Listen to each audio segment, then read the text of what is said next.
Welcome to দিদির blog. তো তোমরা যারা নতুন আছো চ্যানেলটাকে সাবস্ক্রাইব, লাইক আর সাবস্ক্রাইব ইউটিউবে, হ্যাঁ, আর ফেসবুকে যারা দেখছো তারা ফলো।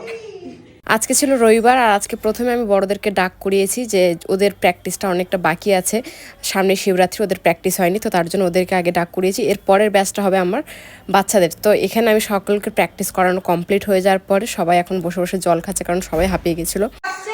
আমরা এখন জল খা, খাওয়া হয়ে গেছে। খেয়ে দে আবার নাম।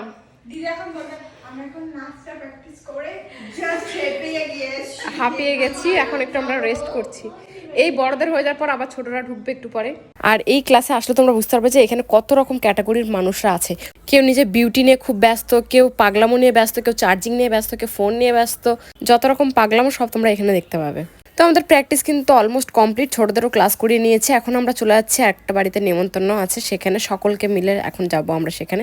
তো আমি এদের সবাইকে বলেছি যে লাইন মেনটেন করে চল, রাস্তায় অসভ্যতা আমি করবি না। তো এরা দেখো কত সুন্দর লাইন মেনটেন করে যাচ্ছে।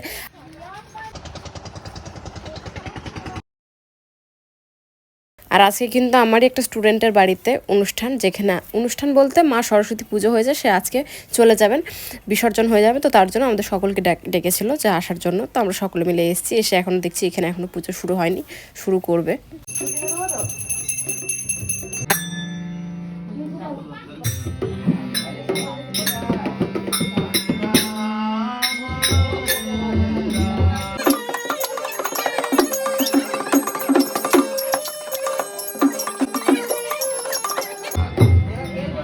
তারপরে এখানে আমরা সকলে আয়নার মধ্যে দিয়ে মা সরস্বতীকে দেখছিলাম। তারপর আমরা সকলে মিলে বসে গেছি প্রসাদ পাওয়ার জন্য।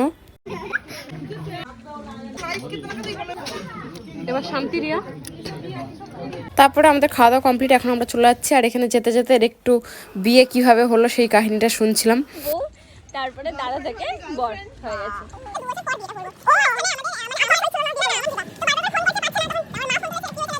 তুমি তো অনেক ভিডিও করছো। তো অনেক গল্পের পরে এখান থেকে এখন যে যার মতো আবার বাড়ি চলে যাবো।